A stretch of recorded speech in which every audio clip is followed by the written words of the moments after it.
Hello all. We will be covering the 5 key considerations for a successful incentive management project. My name is Duggar, and I've been in the industry for over 15 years now and done multiple implementations. I am a partner at Landshore and run the incentive management practice. Today we'll be covering challenges in incentive management projects and the implementations. 5 key considerations to think about while your implementation is underway or prior to your implementations, and where you can get help. So let's go ahead and dive right in right now to the challenge. When implementing an incentive management project, implementations sometimes are not investigated as much as the functionality of the software. And what we mean here is that a lot of times when people are looking at the software packages, they will do a deep dive into the functionality of the vendor and not really understand what it takes to do the implementations. Also, there are extremely high expectations from users. So that your users are looking at this system and saying, hey, this is going to really make my life a lot better, or it's going to provide me some new options, new opportunities to do things that I didn't have an opportunity to do before, whether it be reporting or using the software. And so you come into these applications, these commissions applications, that will have incredibly high expectations from users and from key stakeholders, as we'll discuss here a little bit later. Also, we're dealing with pounds and pence, and there's really no room for error. I think we all know how irritated or upset people can be when their commissions or their pay just in general is incorrect. And so that's a major challenge because you have to make sure that you have those calculations spot on. The good news is that the market is mature enough at this point to have learned some critical lessons, and those are the things that we're going to be looking at right now. So what are the 5 key considerations that we're discussing? Well, number 1 is going to be gathering business requirements. And I know this sounds pretty standard, but there are some tips and tricks around gathering business requirements and things that people don't have from a documentation perspective, or really just kind of a lined up thought process that can really help you. Also, understanding your users and sponsors, preparing for success with clear project goals. So understanding what your end state goal is, but also knowing where you're coming from. Knowing what your timeline is and why the timeline is what it is, and then documenting and testing for success. So these are the 5 things that we're going to be covering today. So gathering requirements. Prior to any vendor or solution engagement, the following items should be checked off. If you don't have them, you're wasting time. You need to have the following artifacts: a printout of all critical reports. So in this case, you're definitely going to want to have an idea, mock-up of what your commission summary or your commission statement reports are. Along with any key critical management reports that you'll be looking for, you need to have these going into your requirements gathering sessions prior to actually seeing any vendor or any type of concept of implementation. You really want to know what your reports are. You also need to have these artifacts. You have to have an existing compensation plan documentation. So these would be the legal documents that you have your salespeople sign off on. I know this sounds pretty standard, but a lot of times I've gone into these implementations and the most basic document, the comp plan documentation that tells you exactly how the calculations go, along with examples, just don't exist. So you really need to come in having this information and a clear understanding of the nuances of the information in your plan documentation. Things like leave of absence and how they would affect calculations. Things like interpolated scales if you have them, or any types of information around that really will benefit your knowledge of how you truly calculate and should be calculating commissions. Many times we find that when we're gathering requirements, we may not be adhering to the legal requirement document that we should be. And then also we'd like to make sure you have an organizational definition of the affected parties. So who's on your sales team? Who's running sales operation? Who's part of HR? really have a great understanding of those people and then also who the key stakeholders from that team are going to be. So when you're gathering requirements, the things that you need to think about building, okay, so you gather your artifacts. Now what do you really need to build and document? You need to start with a plan matrix, and I'm going to have an example of that here in a few moments. Current state definition, that means you need to look at what your existing calculation and reports look like now, where you're getting all your information from, who the affected parties are, and how information is disseminated to your current sales organization. So if you think about it, you really should have a map that you make that draws an end-to-end process of what your current calculations look like. Along with that, you want to come forward with an end state plan. So now that you know what your current state is and how you're doing everything, you want to go to the end state plan and say, okay, here's where we need to get to. Here is what we are expecting our new system to do. From there, you're going to build a requirements document. This is the document that says the system will do this. It's going to be your final project checklist and tells you, okay, the system must calculate rate tables. Okay, so that's a business requirement. You know that in the end, when you're finishing your documentation and your checks, you will have to have satisfied that business requirement. So you're going to build a business requirement document that states everything that you're looking for. This one here, this bullet here, is actually particularly important, which is workflow analysis. What are your desk level procedures? I can't tell you how many times I've rolled into projects and there's somebody who has 15 different sticky notes all over their desks and nobody bothers to talk to them about what that really means for your systems and your checks.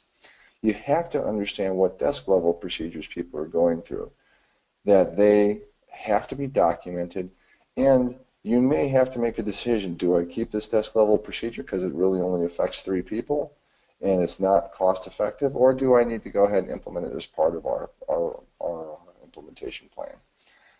Of course, project timeline and then ROI justification. So let's take a deeper dive into a few of these things. So for example, plan matrix. What I've got here is an example plan matrix of how you would want to capture this information.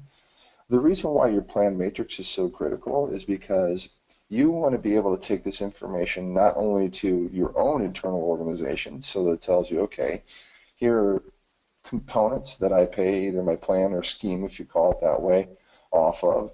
It helps you consolidate, okay, I know that these 15 different components belong to this one plan, or these 3 components belong to this plan, or this component is shared over 15 different plans. This helps you organize your commission calculations in a more tangible way that you can share it to your vendors when you're doing your vendor demos, so that they'll understand, okay, this is how we should calculate this information. This is how we should consolidate this information and display it during our demo process. So that part is really important, and it's also important as an implementation guideline so that you know that when you're building your plan matrix and when you're building your plans, which components you need to thoroughly test, which components will be leveraged along multiple plans, and it will help you in your design process. So your plan matrix is actually probably the most key piece of requirements that you can gather and hand to people.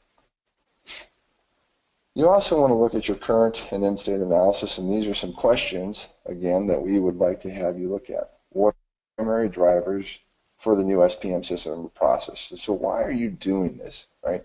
And these are questions that you have that will help drive your current and end state analysis. A lot of times when you just ask these simple questions, well, what's going wrong? That helps you drive into your current process. Well, for example, I asked this question at a prior customer. It was quite simple to figure out. They had overpaid one single person by $400,000. That's a pretty good reason to start looking at a new commission system. So these people came in and said, our primary driver is overpayment. Okay, perfect, check that. Now we know exactly what's driving this project. Now we know where we can focus on and understand what our current state is. It is the point where we went from and moved out towards. And then we said our end state analysis we need to correct. So we have a list of questions that you need to ask yourselves internally to understand where you want to be and where you're going.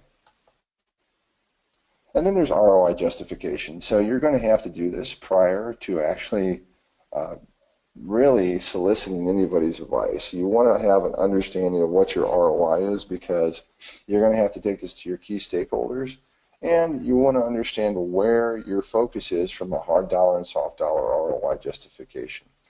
And I put in here a couple ideas around ROI. Obviously, there's over and underpayment in ROI, and that one's pretty easy to understand. And then there's shadow accounting, so it's the amount of time people will use to relook at numbers as salespeople because they don't have confidence in the system. And you do see shadow accounting quite a bit, especially in systems where there's under or overpayment. You never do hear about underpayment, but you always hear about, you never hear about overpayment, you always hear about underpayment. And then you have some soft dollar ROI concepts here, which is coaching and mentoring. And coaching and mentoring are things that you can receive out of a new system from reports and other items such as management reporting and ride-alongs and things that you can do with these new systems that actually show people how to more appropriately sell better and how to effectively know which products are really working in what geographical locations. And those things have a revenue line movement, right? So they'll have revenue implications, not necessarily expense implications. And that's why we call them soft dollar.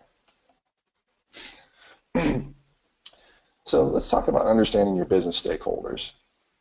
And this is why that organizational chart we talked about having in the beginning is really critical. So you have to understand who your business stakeholders are, because these are the people who are going to be effectively using the system in the future. I remember going through an implementation with a pharmaceutical company where we did not have a clear mapping of who the end users were. Went through, implemented, and had a brilliant implementation of a commission system. And in the end, the users hated it because they had not been engaged at all. And they scrapped that entire project. So the example or the idea there is that, everybody, even the key stakeholder, from the investment perspective was bought in, but no one bothered to talk to everybody who was going to be using it. So you have to roll this out and know who your entire organization is. You also do need to know who the key stakeholders are, right? And the reason why you have to have an idea for these key stakeholders is often large companies, they are going to be making commitments to upper management, to C-level, to the street, Wall Street or whoever else, and they're going to be making commitments about new efficiencies or expenses that they're going to be saving and future-looking impacts on the stock. And then also with smaller organizations, they're going to be talking about improving retention along with forecasting, right? So there's a lot of reasons why these key stakeholders are investing in this new system. And it's incredibly important that we understand what they have said and who they've committed to. And of course, understanding your business stakeholders, what is your business sponsor's agenda? Okay, so I've been in projects where the business sponsors have committed a timeline and specific expense reduction estimations to the street. And if you don't satisfy those, your project is a failure. So you have to engage them and understand what exactly that they specifically told everyone, whether it be the owners or the press. And you have to update them frequently so that they can communicate to that group and say, okay, here's where we are.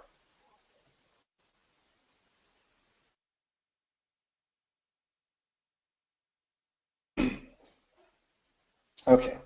So we understand who our key stakeholders are. We've gathered our business requirements. Now we need to prepare for success.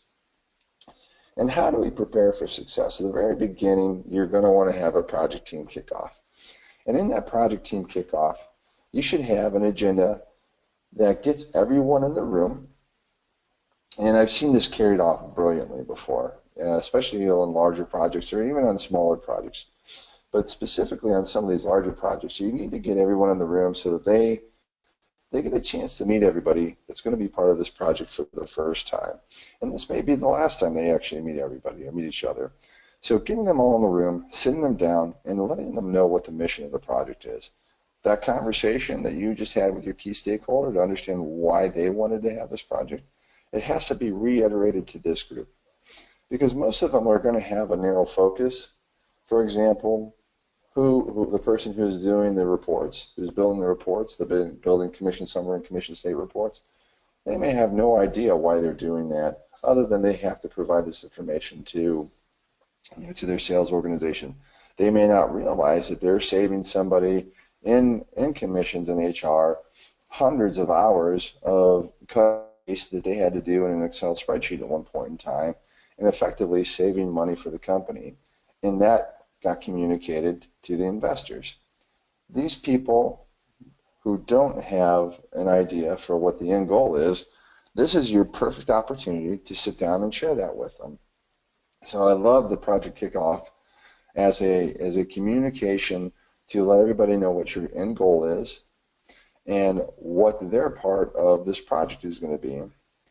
The biggest thing too is to convey what promises have been made so that everyone knows what the commitments are and how they will impact the commitments. Because, for example, if I'm writing reports and my reports slip, that changes or modifies the timeline, and effectively the commitments that we've made to people who are in ownership are going to slip, and that has to be communicated to them to know them they have a very significant part of this project.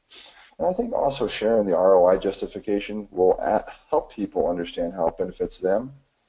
And then lastly, the biggest part of that project kickoff is discussing how this makes their life easier and how it helps the company and their end users' goals and objectives.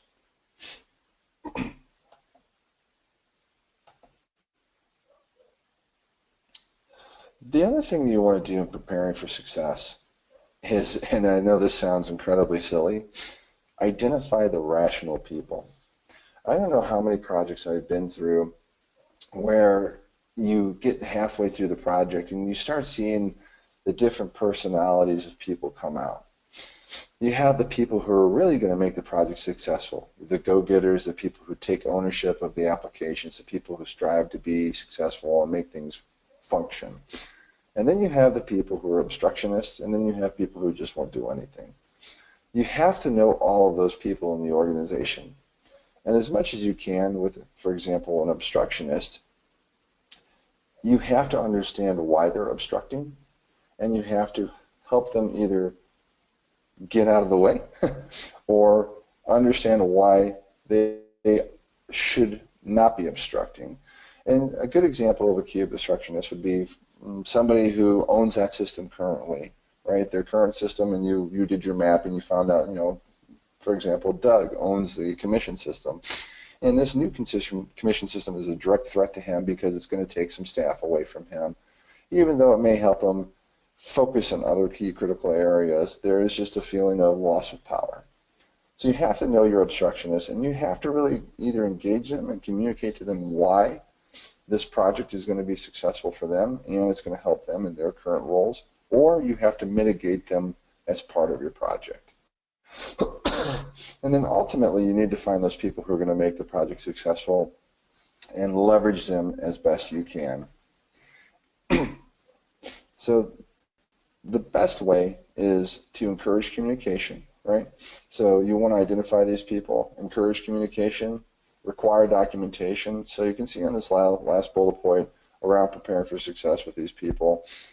The reason why I talk about require documentation is every project that you've been on, you see that people will begin having communications very early on, and there'll be sidebar conversations, and there'll be a lack of documentation of those sidebar conversations. It's incredibly important to document those sidebar conversations so that people can in the future refer back to, oh, do you remember when we were having coffee and we had this conversation? Well, I documented it and I sent it out in an email, and as silly as it sounds, that really helps you understand, oh, this is exactly why we did this, and it helps you in the future so that you can go back to those notes. So know your timeline. This is also important because, again, we come back to our key stakeholders who have given us an idea of when they want this thing implemented. So a lot of times you go to someone and you already have an idea for when your go live date is. It'll either be driven by when your calculations run. Oh, our first calculation runs January 22nd because it's the end of year calculation. And that allows you to work backward into your timeline. So it's knowing what date is driving you that will help you work back into your timeline and effectively help anyone who's scoping a project or a vendor so they can understand what your key driver is going to be. So you define the date by what the functionality needs to be. What that means is instead of using a date to drive it, you use functionality that needs to be implemented to drive it. So we look and we say, okay, well, we need the following functionality, and the time to implement this functionality will be 5 months. And so you say, okay, well, from our start date 5 months later, that tells us what our end date should be. We go ahead and set that timeline. And in your timeline, you really need to always remember 3 critical pieces, which is time, resources, and scope. One of those will eventually give in your project because it's it always happens. There's always something that gets constrained, and it's never time. So when I say know your timeline, know exactly what your end date is and why it's being driven there. It helps you define your project plan, and it helps you right-size your organization.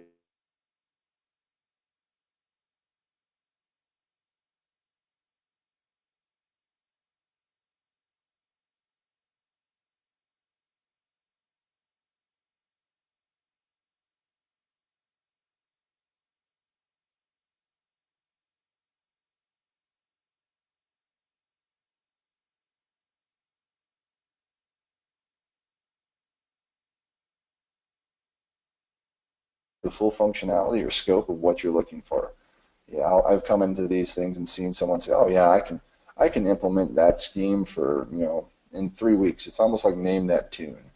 I can do your scheme in 2 weeks, and so you've got this kind of silly bidding war where nobody is being truthful about it.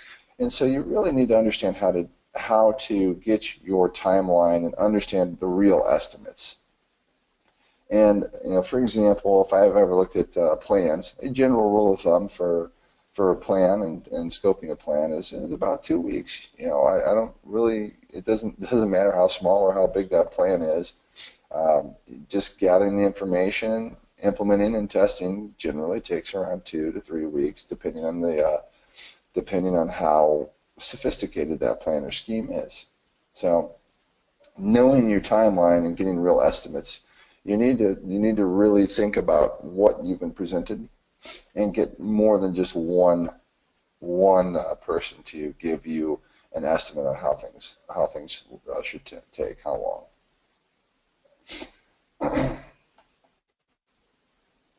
And give you an example project plan here. These are things that you should be having in your project plan. For example, you should be having discover and define, design, configure, system integration testing. And so system integration testing is the testing of how information passes from one system to another. This is really where you start seeing a lot of your issues come up because you would have information coming in.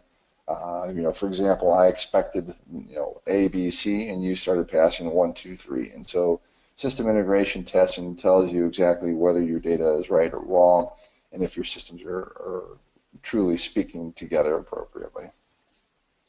You have user acceptance testing, and that's exactly where your users sit down and they really bang away at the system and they get a good knowledge of the system and they prove whether they agree that the system is performing in the way that they're looking for. And then you have training transition, which is where you're going to have your users sit down. They'll go to training class on the particular application and transition it over to them so they can use it.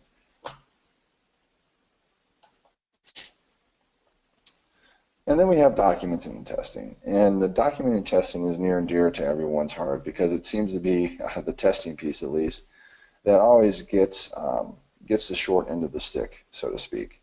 And so document testing, again, we talked about requirements documents.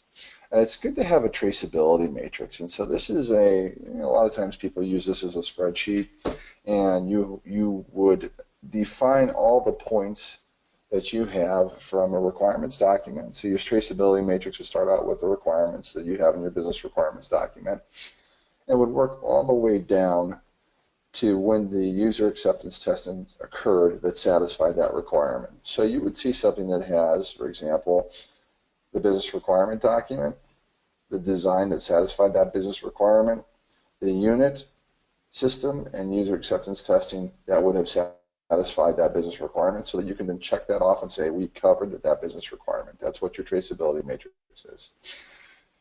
You're going to want to have design documents.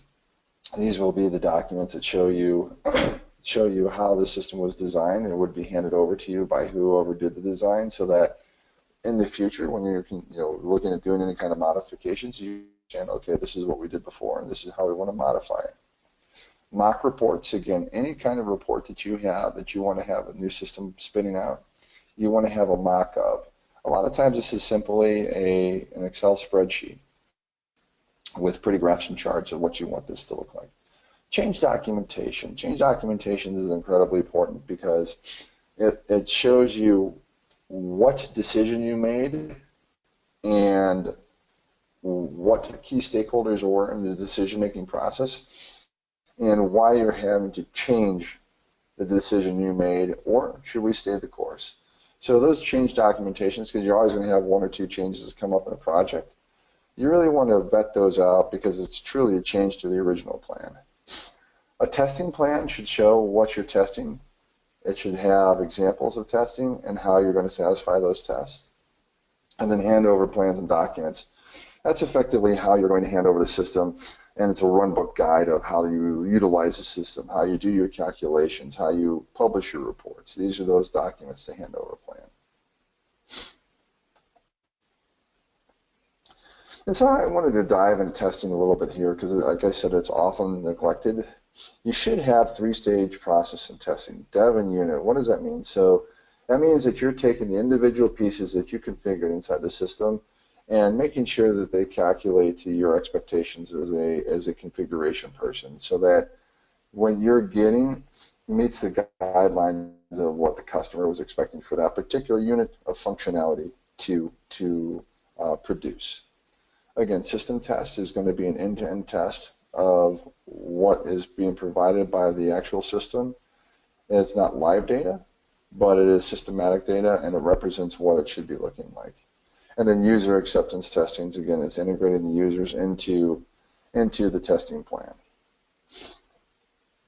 You want to have 2 iterations of testing for your timeline, so that you can catch your errors in your first iteration, and then your second iteration will come in and finish off that last 5 to 10% of errors or problems that you're looking at. A lot of times this is where you buy time with more people, and so most people try and shrink testing, and what you do is you add more hands to do the testing. So you identify these stages and say, okay, system and UAT is where you can actually bring in a whole lot more people and execute test cases and reduce your timeline. So that is a key consideration for testing. So just to go over what we covered gathering business requirements, understanding your sponsors and your users, which is very important, preparing for success with clear project goals, knowing your timeline, and documenting and testing for success. If you get a chance, I'd like to see if you can meet us at the C3 conference for Caldas Cloud. We'll be in Las Vegas. As you can see, you can learn more about this conference at caldasconnections.com. And we also provide as workshops, selecting software. Can run through with you how you would do a software selection, much like what we just did right now, giving you the artifacts, working with you on how to do the software selection and find the proper vendor, and then also supplying you with the artifacts at the bottom there and the concepts of how to prepare. Thank you, everybody, for attending the conference.